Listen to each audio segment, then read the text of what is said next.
In front of me is Redmi A3 and today I would like to show you how you can add audio or video file to text message.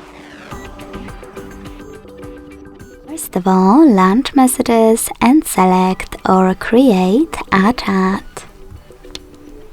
Then use this plus at the bottom left corner. And firstly, to add an audio file, hit Files.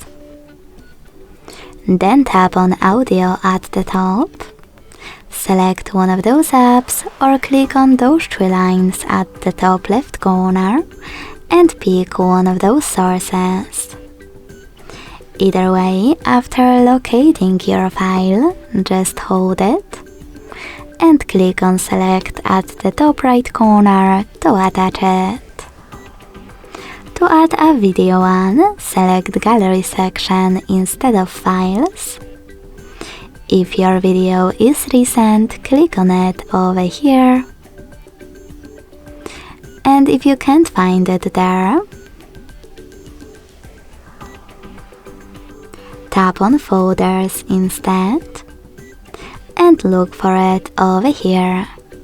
Then tap on it to attach it.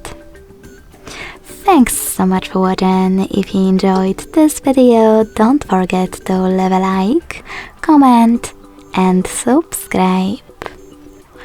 Bye!